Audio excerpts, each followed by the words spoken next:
Bonjour à tous. Alors, nous allons commencer. Premier message technique. Pour vous avertir, ce webinaire sera enregistré. La raison est simple, c'est parce que nous souhaitons rendre disponible la présentation en mode vidéo dans la boîte à outils du programme Éco-emballage plus. Donc, si vous avez un intérêt pour revoir la présentation ou même la partager dans vos réseaux, bien, ça sera possible de le faire. Donc, voilà, c'est une raison simple, mais on aime toujours avertir les gens au début. Ensuite, je vais vous dire qu'il y aura une période des questions qui va vraiment se dérouler à la fin de la présentation. Il est possible, le clavardage est fermé, donc vraiment, le bon endroit pour indiquer vos questions, c'est l'onglet questions et réponses, donc Q&R. Ensuite, il sera aussi possible dans la période de questions là, de prendre la parole, là, donc de poser vos questions de vive voix, donc, ce qui signifie que normalement, vous avez accès à vos micros. Donc, je vous demanderai de les fermer pendant la présentation juste pour éviter le chaos ou les bruits amusants, mais hein, on aime s'amuser, mais quand même, dans un cadre de présentation, c'est peut-être pas l'idéal. Donc, ça commencerait la présentation là-dessus. Mon nom est Émilie Samuel, je suis directrice générale adjointe au Fonds d'action québécois pour le développement durable, le FAQDD. Vous m'avez peut-être vu ce matin, pour ceux qui étaient présents dans le cadre la présentation là, de la réouverture du Fonds Éco-Leader. Donc, je suis la même personne et ben voilà, hein, c'est bientôt le début des vacances, donc on voulait s'assurer d'être en mesure de parler de tous les programmes pertinents là, avant le début des vacances. Donc, voici. Voici. Alors, ben, on commence juste une petite présentation là, de ce qui est prévu là, au menu pour ce midi. Donc, il y aura là, une présentation courte du programme. Après ça, on va s'en sur les opportunités du programme pour différents acteurs du milieu. Après ça, on va aller vraiment plus sur la présentation du volet 2 et de ses nouvelles modalités parce qu'il y a eu des changements par rapport au premier appel à projet. Et ensuite, on va aller dans la boîte à outils éco-emballage. Peut-être un petit mot pour vous dire, c'est pas évident, là. Tu sais, c'est toujours la question de la poule ou l'œuf. Est-ce qu'on présente les opportunités du programme avant ou après le programme? On a fait le choix audacieux là, de commencer avec les opportunités vraiment pour que vous puissiez voir le programme, le comprendre avec ces yeux-là aussi. Mais maintenant, on sait très bien qu'il y aura des questions qui vont être répondues seulement dans le point 3. Donc, voilà, on a fait ce choix-là. Maintenant, vous nous direz après si c'était une bonne idée. Alors, on se lance par rapport au programme en tant que tel. Donc, en bref, Éco-emballage plus, c'est une initiative qui est administrée par le Fonds d'action québécois pour le développement durable et puis qui est financée par le ministère de l'Agriculture, des Pêcheries et de l'Alimentation, le MAPAC. Il est doté d'une belle enveloppe de 16,5 millions de dollars. C'est un programme vraiment qui vise l'éco-conception d'emballages alimentaires et de contenants de boissons recyclables. Donc, c'est une précision quand même importante. Et puis qui appuie vraiment la transition des entreprises bioalimentaires vers le système de la consigne et le système là, de la collecte sélective modernisée.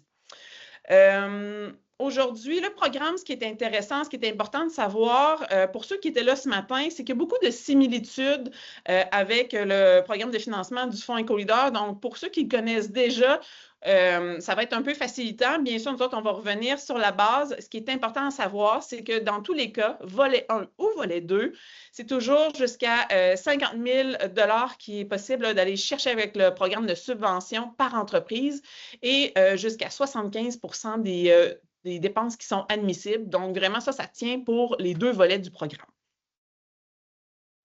Et vraiment, je veux rappeler l'essence de ce programme-là parce que, bon, actuellement, dans le domaine bioalimentaire et dans le domaine, justement, de l'éco-conception d'emballage, il y a plein de choses, il y a des normes, il y a plein de modifications réglementaires. Je veux vraiment vous positionner le programme. Donc, c'est vraiment un programme qui offre aux entreprises qui exercent des activités de transformation alimentaire une subvention afin qu'elles puissent engager un ou des experts qui vont, eux, les aider à cheminer dans leurs différentes démarches d'éco-conception qui sont d'emballage alimentaire ou de contenants de boissons recyclables. Donc, autrement dit, ce programme-là n'est pas associé directement à un règlement ou à une norme, mais on veut aider les entreprises à se préparer à devoir potentiellement avoir à répondre là, à de nouveaux environnements réglementaires.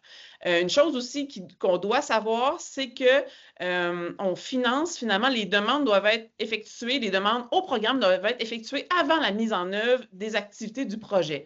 Autrement dit, effectivement, l'entreprise ou même le demandeur, là, dans le cadre d'une cohorte, va planifier son projet, va aller chercher une offre de service d'un expert et après ça, va faire sa demande au programme. Et en fait, les activités sont admissibles à partir du moment où est-ce que nous aurons reçu la demande. Donc, c'est bien important à savoir parce que nous ne pourrons pas revenir rétroactivement là, dans des activités qui auraient déjà été effectuées. Donc, voilà, ça place là, vraiment le programme dans sa niche.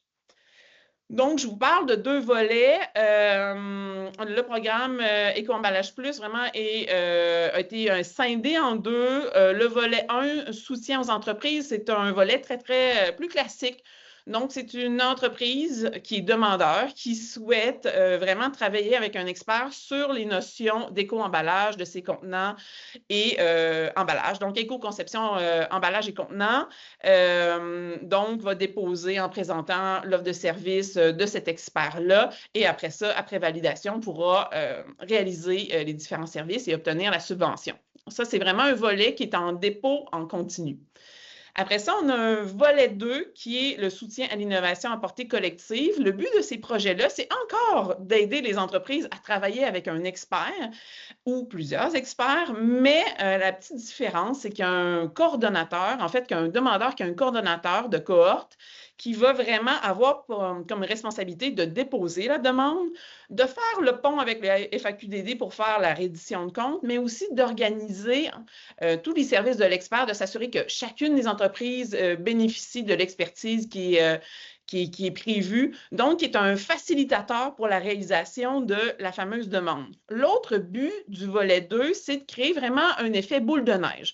Autrement dit, on veut que plusieurs entreprises passent à l'action.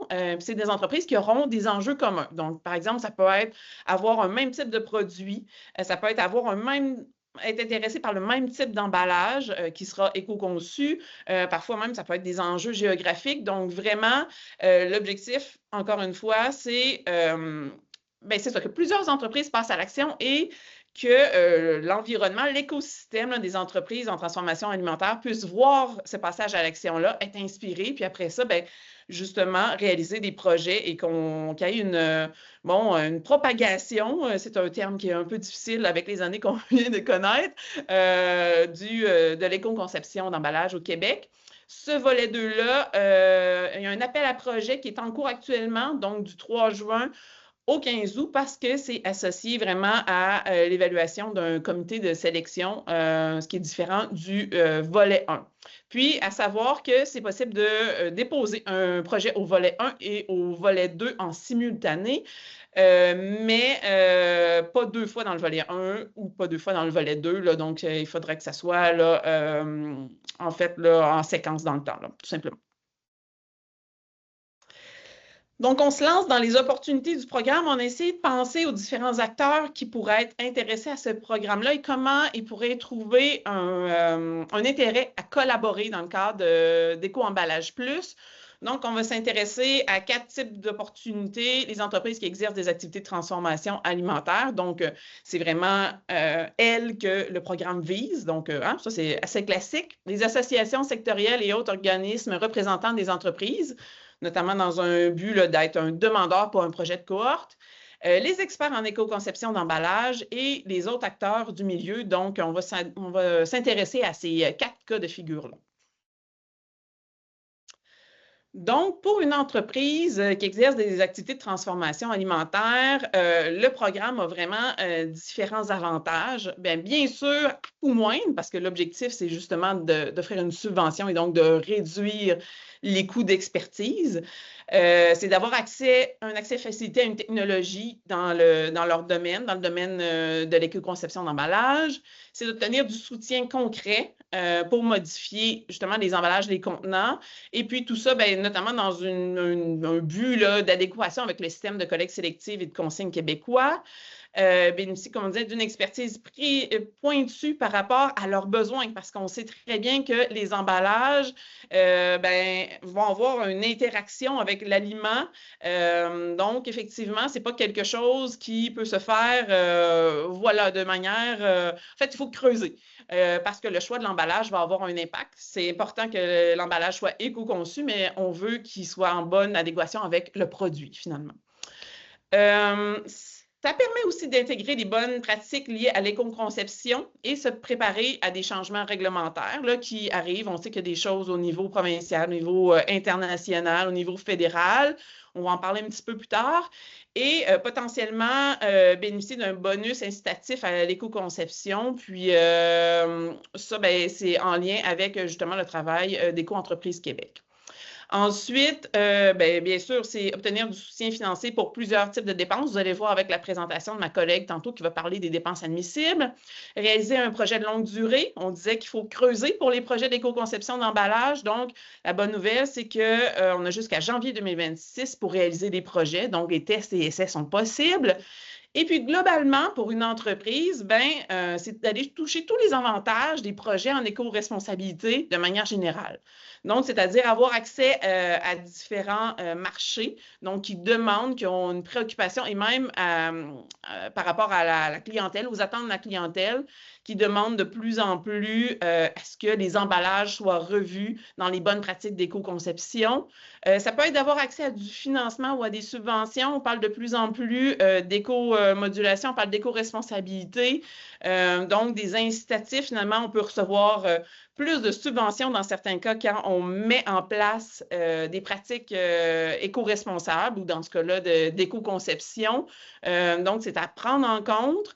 Dans un contexte de rareté de la main-d'œuvre, il y a attirer ou retenir des employés. On sait que de plus en plus, les entreprises les employeurs se font passer en entrevue plutôt que le contraire. Donc, c'est important d'avoir justement des bons arguments. Puis, de plus en plus de gens sont intéressés à voir ce que l'entreprise fait au niveau de son éco-responsabilité. Donc, agir au niveau de l'éco-conception des emballages, c'est un bon coup de main de ce point de vue-là.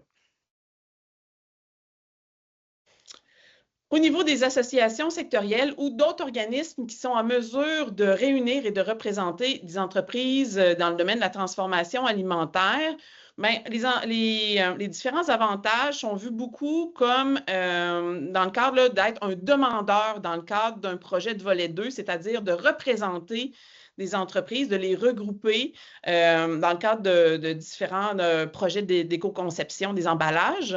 Donc, autrement dit, les avantages, c'est coordonner un projet d'entreprise. Après ça, c'est d'offrir aux entreprises que vous représentez ou à vos membres un service important qu'elles ne seraient pas nécessairement en mesure d'aller chercher elles-mêmes.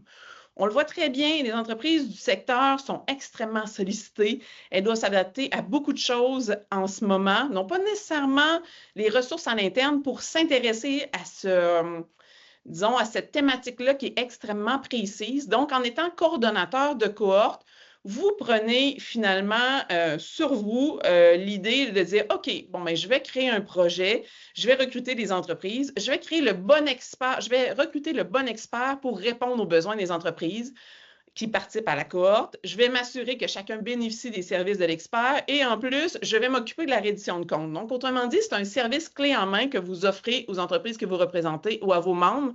Puis ça, c'est quand même précieux pour une association sectorielle qui cherche toujours à répondre aux besoins des entreprises qu'elle représente. En plus, ça vous sert à représenter des entreprises qui sont plus performantes d'un point de vue de l'éco-responsabilité parce qu'elles vont s'être intéressées à leur emballage et contenants. Ça offre aussi une visibilité intéressante comme acteur de changement en éco-responsabilité parce que dans le cadre des projets de cohorte, notamment, il y a une obligation de diffusion des résultats pour aller créer cette espèce d'effet de boule de neige dont j'ai parlé un petit peu plus tôt. Donc, effectivement, vous serez appelé à parler de ce qui a été fait dans le cadre du projet. L'objectif, ce n'est pas d'aller échanger ou partager des informations confidentielles qui auraient un impact sur la compétitivité des entreprises, mais bien parler des motivations du projet, des grandes retombées pour donner le goût à d'autres entreprises d'embarquer dans ce mouvement-là. Mais effectivement, ben, vous pourrez bénéficier de ce rayonnement-là associé. Et puis, ben, on parlait là, de tenir le rôle de demandeur dans le cadre d'un projet de cohorte. Cette coordination-là, elle est associée à différents frais de coordination, donc qui peuvent aller jusqu'à 20 du coût total du projet. Dans le cadre d'un projet de cohorte, c'est jusqu'à 300 000 et ça, c'est pour un maximum de 30 000 donc, vos efforts sont reconnus dans le cadre du programme et pourront aussi là, faire l'objet de la subvention. On peut passer à l'autre diapo. Ensuite, pour ce qui est des experts en éco-conception, je vais boire une petite gorgée. Là, on va dans la définition de qu'est-ce qu'un expert dans le cadre du programme. Parce que là, bien sûr, on a notre propre définition qui sert aux objectifs du programme. Et là, on ne veut pas dénigrer personne par rapport à l'expertise, mais vraiment, ayez en tête, là, nous autres, nos besoins de programme. Donc, un expert en éco-conception, c'est une organisation qui est spécialisée dans l'éco-conception d'emballages et de contenants recyclables, qui peut s'assurer dans le cadre du projet que la résultante de l'éco-conception ou des recommandations émises respecte différentes conditions, dont la capacité des centres de tri et les besoins en matière des recycleurs et des conditionneurs du Québec. Donc, autrement dit, on veut que les projets soient réalisés dans le but là, de faciliter ce travail-là qui se passe dans les centres de tri, d'avoir des emballages, des emballages de produits qui sont vraiment plus adaptés à ces réalités-là pour augmenter la performance, pour augmenter la recyclabilité des emballages, pour augmenter aussi la performance au niveau des centres de tri. Donc ça, c'est à garder en tête. Bien sûr, il faut respecter les critères exigences du programme. Puis, il y a aussi différents attributs spécifiques des emballages et contenants, puis on n'aura pas dans ce détail-là peut-être un petit peu plus tard avec Sophie. Peut-être une petite précision à ce moment-ci.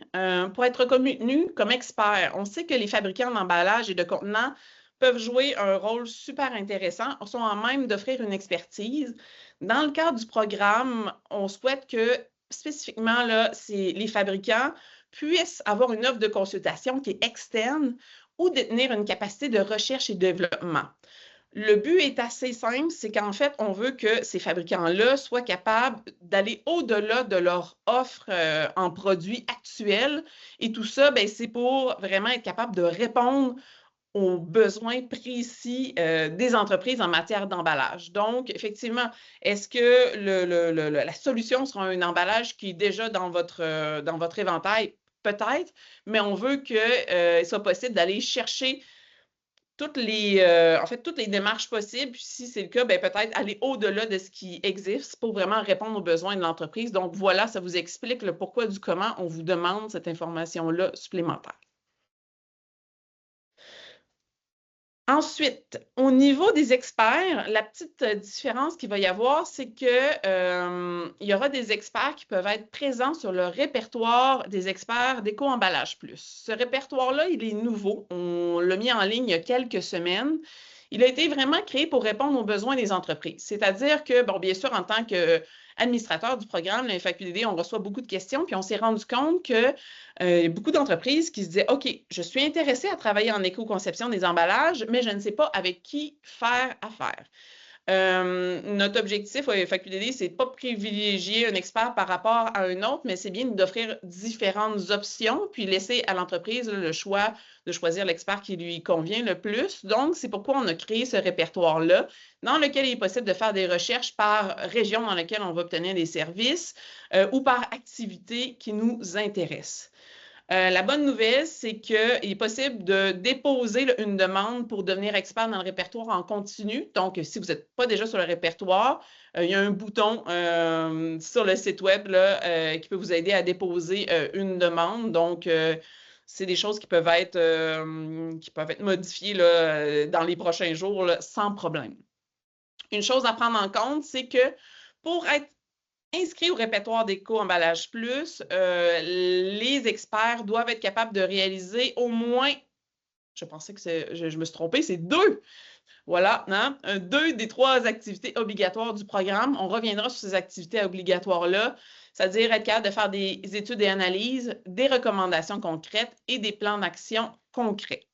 Maintenant, si vous n'êtes pas capable, comme expert, de proposer au moins 2 des 3 activités obligatoires, bien, la bonne nouvelle, c'est que vous pouvez quand même être expert dans le cadre du programme, mais vous devriez obligatoirement être associé à un autre expert qui répond à cet enjeu-là, parce qu'on veut vraiment que les entreprises soient en mesure de faire les activités de base qui sont les suivantes. Donc, vous ne serez pas écarté de tout ça, mais vous devriez travailler en collaboration avec un expert du répertoire, sachez-le.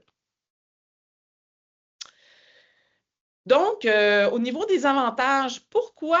Quelles sont les opportunités, là, finalement, dans le cadre d'Éco-emballage plus, de travailler justement là, à promouvoir le programme? Mais on a pris comme exemple un peu le fonds Éco-Leader parce que justement, il y a différentes choses qui sont en similitude.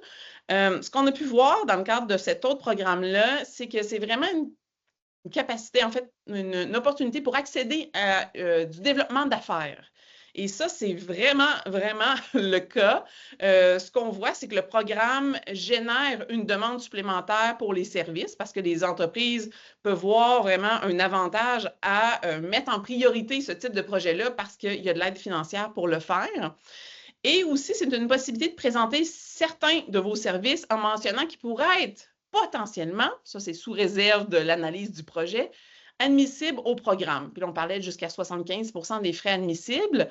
Là, j'ai donné un exemple, je ne sais pas si vous allez bien le voir, là, de Coop Carbone, qui n'est pas un expert là, dans le cadre d'Éco-emballage plus, ou du moins pas actuellement. C'est un exemple tiré du fonds Éco-Leader.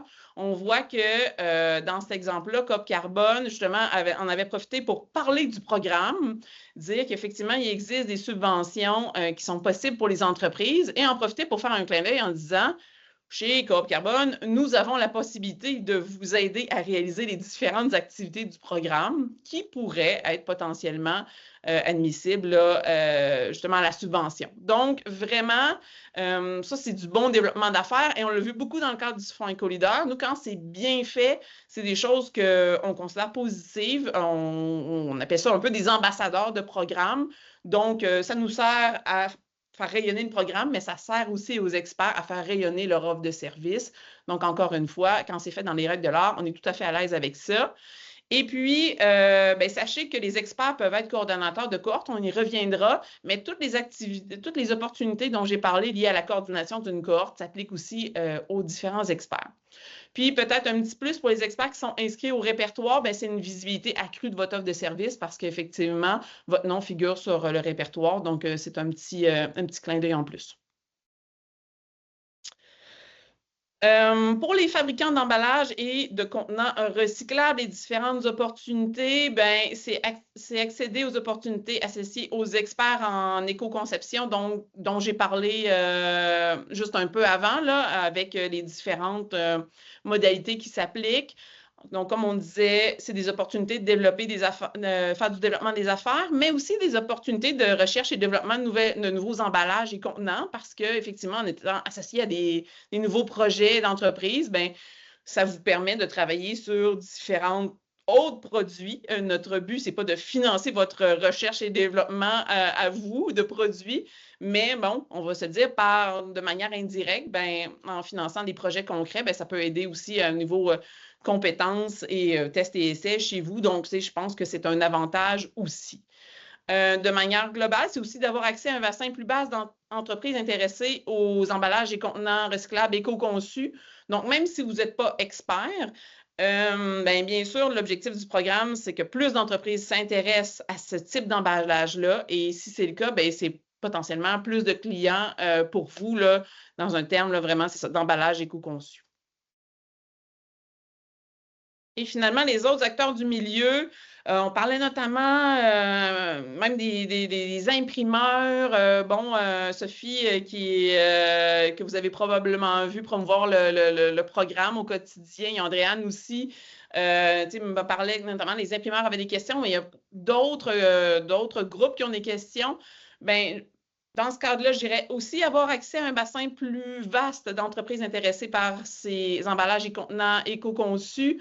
Dans votre cas, ça sera peut-être certaines composantes spécifiques par rapport notamment aux consommables ou différents produits associés, mais dans tous les cas, je pense que d'augmenter la demande des entreprises, bien, ça sera, pour ce type de produit-là, ça sera bénéfique pour vous. Donc, j'aimerais terminer ça en disant, mais dans tous les cas, les différents acteurs du milieu d'éco-conception ou de la transformation alimentaire qui sont de près ou de loin impliqués gagnent à être des ambassadeurs du programme et à le promouvoir parce qu'il y a un intérêt pour leur clientèle respective, soit leur propre offre de services ou les services qu'ils offrent à leurs membres ou leurs propres activités dans le cadre des entreprises. Donc, voilà, c'est un peu notre mot de fin par rapport aux opportunités, mais sachez que je refais un petit clin d'œil au Fonds EcoLeader.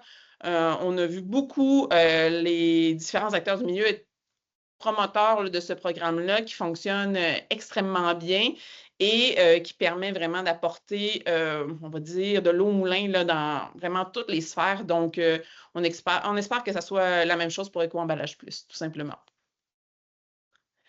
Ensuite, donc, je vais passer la parole à ma collègue Sophie Labonté qui va pouvoir vous parler vraiment des modalités du volet 2 et puis aussi là, des différentes nouveautés. Alors, Sophie, je te passe la parole. Merci beaucoup. Merci beaucoup, Amélie. Donc, c'est une super belle introduction et une belle présentation du programme. Donc, maintenant, je vais continuer avec les nouvelles modalités du volet 2. À noter que le guide du demandeur a été modifié dernièrement, dans les dernières semaines, et que le guide, la version 2, est maintenant disponible sur notre site web. Donc, bien important d'aller chercher cette nouvelle version pour l'utiliser. Donc, il faut savoir que pour une cohorte, nous avons un demandeur. Normalement, on dit un coordonnateur, mais normalement, on dit un demandeur. Et nous avons également les participants. Alors, le demandeur, lui, il va déposer au programme et coordonner vraiment la réalisation, tandis que les participants, eux, ils vont bénéficier de l'accompagnement d'un ou des experts afin de cheminer dans leur démarche d'éco-conception d'emballage et de contenants recyclables. J'aimerais porter une attention particulière aux entreprises en démarrage qui sont maintenant disponibles, maintenant admissibles plutôt, jusqu'à 40 des participants d'une cohorte au total. Donc, la cohorte doit représenter au minimum 3 participants, mais peut aller jusqu'à 15 participants. Et le but, en fait, du maximum de participants, c'est de préserver la qualité des services offerts aux membres. Vous entendez souvent pour le volet 2 une mention disant la problématique ou des enjeux communs transversaux. Donc, ça se traduit en fait par un défi, un objectif ou un problème partagé par plusieurs participants. Par exemple, ça peut être un type de produit alimentaire ou un type de matériau d'emballage ou une fonction d'emballage. Et ça pourrait même être un enjeu régional de gestion des matières résiduelles. Donc, si vous entendez ces mots-là, en fait, c'est ce que ça veut dire. Concernant les participants admissibles, nous avons ajouté dans les entreprises de boissons et entreprises exerçant de la transformation alimentaire, les entreprises de préparation dont le conditionnement et la conservation des aliments. Ce qui veut dire, par exemple, que les producteurs agricoles sont admissibles pour un projet cohorte. Ça pourrait être, par exemple, un projet pour modifier des contenants ou des emballages pour des fruits et légumes. Également, volet 2, on retrouve les entreprises de restauration offrant des plats à emporter. Donc, on pourrait retrouver une cohorte de restaurateurs souhaitant modifier leurs contenants dans des plats prêts à emporter afin de trouver une solution commune. Pour les deux volets, volet 1, volet 2, les entreprises qui utilisent des forfaitaires ou de la sous-traitance, dont les entreprises détentrices, par exemple, d'une marque de privée, ou les entreprises qui possèdent une cuisine centrale sont aussi admissibles. Je crois qu'il est important aussi de mentionner que les participants admissibles doivent au minimum réaliser la transformation des aliments et avoir un établissement commercial ou une succursale au Québec. Et bien sûr, commercialiser ces produits dans la province de Québec. Il est important que les entreprises d'un même actionnaire majoritaire qui souhaitent travailler sur des problématiques similaires doivent être regroupées au sein d'un projet de cohorte, donc dans le volet 2. Maintenant, pour les demandeurs, ils ont la responsabilité de coordonner la réalisation du projet, recruter les entreprises de la cohorte avant le dépôt de la demande, obtenir aussi et fournir les lettres de participation des participants, ensuite déposer la demande de financement avec tous les documents requis et complets. Mais aussi, le demandeur doit jouer un rôle fédérateur des entreprises membres et s'assurer que de tout mettre en œuvre pour la cohésion et le partage au sein du groupe. Également, il doit agir en son nom et au nom de l'entreprise participante et assurer la reddition de comptes auprès du FAQDD dans les délais requis. Et finalement, il doit agir à titre d'interlocuteur officiel reconnu par le programme. Donc, tous ces critères, en fait, se retrouvent dans le guide. Donc, vous pouvez aller le consulter pour avoir les détails dans le futur. Dans les projets admissibles, il faut savoir qu'il y a 4 activités obligatoires au projet. On doit alors avoir un diagnostic, une étude ou une analyse, ensuite des recommandations concrètes afin de permettre aux demandeurs de prendre une décision éclairée en matière d'éco-conception. Également, on doit avoir un plan d'action ou un plan de mise en œuvre des recommandations concrètes. Et pour le volet 2, on doit s'assurer que les activités de communication des résultats du projet pour la collectivité ou pour le groupe d'intérêt sont réalisées en fin de projet. Dans le guide, on a aussi indiqué la mention obligatoire pour ces activités. À noter aussi que la réalisation d'une analyse de cycle de vie complète fait maintenant partie des points obligatoires. Donc, concernant l'accompagnement collectif, dans la mise en œuvre de l'éco-conception, nous avons précisé que l'accompagnement peut se faire en volet 2, mais plus dans l'optique collective. Si une entreprise souhaite avoir accès à un accompagnement plutôt individuel, par exemple pour de la recherche et développement sur un emballage spécifique ou des essais directement en usine, il sera invité à déposer un projet en volet 1. Aussi, la mention recyclable est maintenant ajoutée dans le guide afin d'éviter que les projets visent plutôt des solutions vers des matériaux d'emballage, vers le compostable ou le biodégradable. Donc, c'est vraiment recyclable pour le programme. Également, pour qu'un projet soit admissible, il doit comprendre une gamme d'emballage ou de contenants existants ou un nouveau produit. Il doit impliquer l'emballage primaire ou secondaire. Et maintenant, la nouveauté, c'est que tous les consommables sont inclus dans le programme. Donc, par exemple, la conception d'étiquettes pourrait être un exemple dans votre projet. Également, nous avons ajouté la possibilité d'inclure les emballages tertiaires ou liés à la manutention ou au transport d'un produit. Tant que le produit ne porte pas seulement sur ce type d'emballage, mais il pourrait inclure, par exemple, la modification de palettes de transport dans votre projet. Aussi, j'aimerais préciser à ce niveau-là que j'ai discuté avec plusieurs demandeurs qui sont déjà au programme Éco-Emballage Plus et qui me disaient surtout que les projets, bon, bien, souvent sont plutôt pointus. Ils peuvent prendre plusieurs mois de recherche ou d'essai. Donc, c'est bien d'avoir ça en tête parce qu'il faut garder du temps pour la conception d'emballage. Donc, prévoir un bon moment pour mettre en place votre projet. En ce qui concerne la dernière catégorie, nous avons modifié les termes. Au lieu de parler de la diffusion des résultats, nous utilisons maintenant des activités de communication des résultats du projet. Dans l'optique que les résultats du projet de cohorte sont bien communiqués au sein des participants participants, mais également un partage de connaissances qui puisse permettre à une certaine mobilisation des entreprises du milieu. Donc, la communication peut se faire soit par partenariat avec un centre de diffusion ou à l'aide de différents moyens de communication tels que les infolettes, un kiosque ou une conférence lors d'un événement. Mais dans tous les cas, les démarches prévues pour la communication des résultats du projet devront être présentées de façon assez détaillée dans la demande afin de pouvoir démontrer qu'elles pourront contribuer réellement à la mobilisation du milieu du secteur bioalimentaire.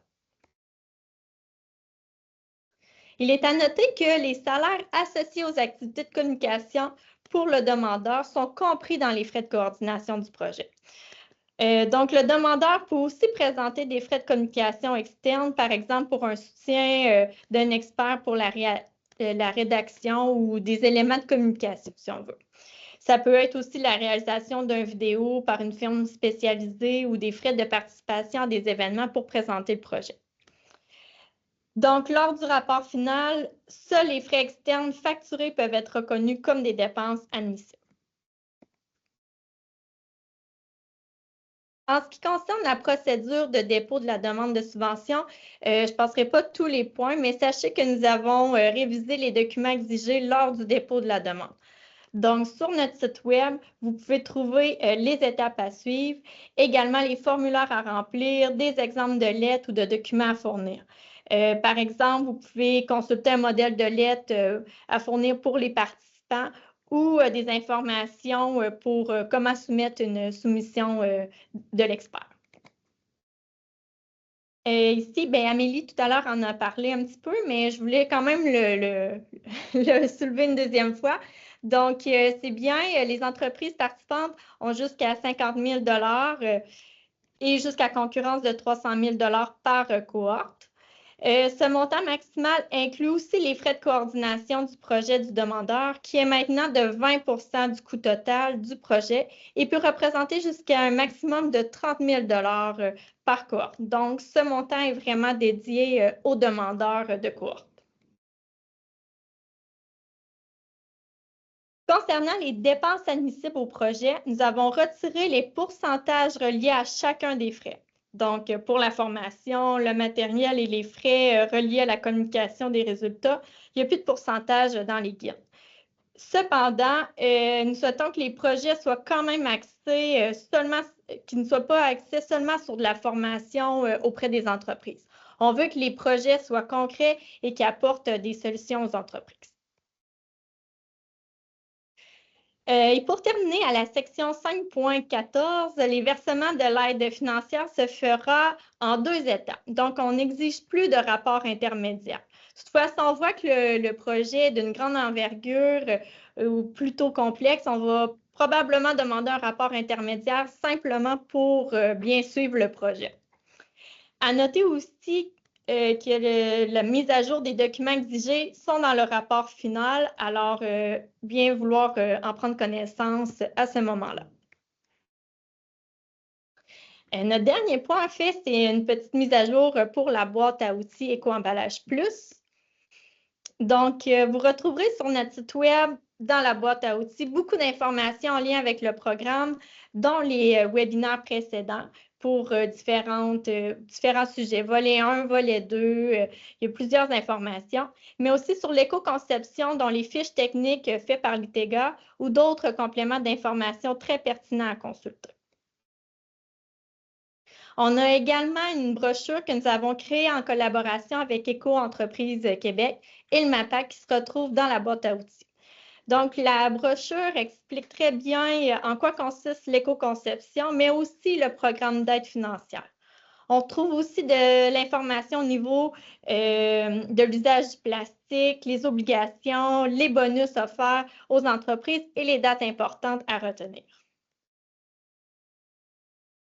Donc, en conclusion, ce programme-là et tous les outils qu'on a mis en place sont là pour vous aider dans votre démarche et vous permettre de répondre aux différentes exigences à venir. Je vous invite à consulter le site Web d'Éco-entreprise Québec pour connaître vos obligations si vous êtes une entreprise. Entre autres, l'introduction du bonus-malus qui s'inscrit dans la démarche d'écomodulation du tarif.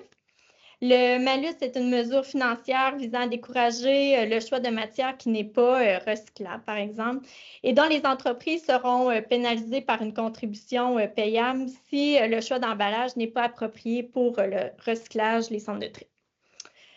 Aussi, la plupart des détaillants ont déposé une politique de gestion des emballages, donc dès 2025, afin que les contenants soient recyclables. Donc, tous les fournisseurs faisant affaire avec ces détaillants devront se conformer à cette exigence des détaillants. Et pour terminer, avec Santé Canada, on introduit un nouveau règlement concernant l'étiquetage nutritionnel sur le devant de l'emballage, la fameuse loupe sur le devant qui indique soit la teneur en sucre, en sodium ou en gras saturé des aliments. Donc, c'est une obligation pour janvier 2026. Alors, tant qu'à modifier les étiquettes de vos produits, bien aussi bien penser en même temps à revoir vos emballages pour qu'ils soient mieux recyclables. Donc, est-ce qu'il y avait d'autres questions dans la salle? Est-ce qu'on a bien répondu à vos questions? Si jamais on voit qu'on en a oublié dans le question-réponse, ça va me faire plaisir de vous réécrire là, pour répondre plus précisément à vos questions. Là. Je sais que des fois, ça défile vite, donc on ne voit peut-être pas tout. Mais oui. J'ai vu 2 questions là, dont j'ai répondu directement dans le question et réponse. Peut-être que je peux y revenir globalement parce que c'est peut-être pas tout le monde qui a vu. C'est peut-être d'intérêt pour tous. Là. Je voyais une question d'Elsa qui disait pour le volet 2, y a-t-il une ouverture volonté de la part de FAQDD de jouer un rôle d'intermédiaire de mise en contact pour trouver des entreprises avec des défis communs? Le FAQDD peut jouer un rôle, bien sûr, on garde toujours un rôle de neutralité, dans le sens qu'on ne veut pas promouvoir un expert particulier ou tout ça, mais on serait en mesure, par exemple, de relayer, par exemple, si vous faites une annonce, vous êtes un coordonnateur de cohorte, qui est une association sectorielle, un expert ou peu importe, qui dit qui publie quelque chose en disant nous sommes intéressés à réunir des entreprises productrices de yogourt, j'adore mon exemple qui est totalement, farfelu, peut-être pas farfelu, mais bon, sorti d'absolument aucun contexte, qui veulent travailler sur l'éco-conception de leur emballage et contenants. Nous sommes à la recherche de ça, nous voulons les réunir, nous voulons offrir un rôle de coordonnateur. Nous, c'est quelque chose qu'on pourrait relayer dans nos propres réseaux. Notamment, on a des médias, on a une page de LinkedIn là, pour Éco-emballage plus. Donc, et on est en mesure peut-être de rejoindre plus de monde. Donc, c'est des choses qu'on pourrait faire. Là. Donc, peut-être de nous identifier dans la publication, d'identifier Éco-emballage plus dans la publication. Nous autres, on pourrait le voir. Puis à ce moment-là, on serait en mesure de le relayer sur la page. Comme ça, ça vous donnerait une visibilité supplémentaire. Je pense que c'est des choses qu'on pourrait être en mesure de faire là, si justement là, on n'est pas en promotion fine d'un service d'expert, il faut juste faire attention à comment le faire, mais il y aurait moyen, puis au besoin, mais vous pouvez nous appeler pour en discuter préalablement. L'autre point... bonjour, c'était Isabella qui disait « Bonjour, j'aimerais savoir si ça sera toujours juste pour les emballages alimentaires ou ça peut inclure d'autres produits. » Comme on disait, notre clientèle cible dans le cadre de ce programme-là, parce qu'on rappelle que c'est un programme qui est financé par le MAPAC, c'est les entreprises qui exercent des activités de transformation alimentaire, pardon.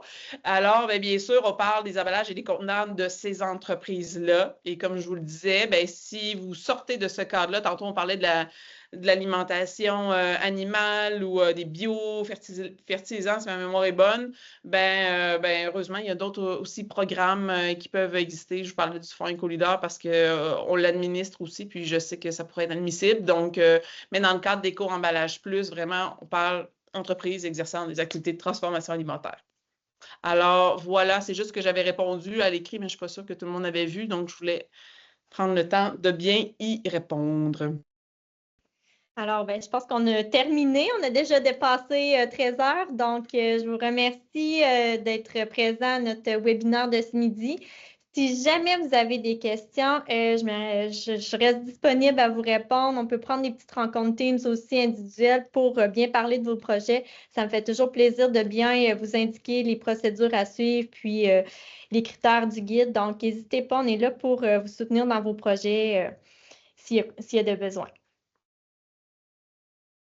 Un gros merci à tous et n'hésitez pas à parler à Sophie, à Andréane. Vous allez parler des vraies personnes qui vont prendre le temps de comprendre vos besoins et répondre à vos questions pour faciliter le dépôt des demandes. Merci beaucoup. Merci.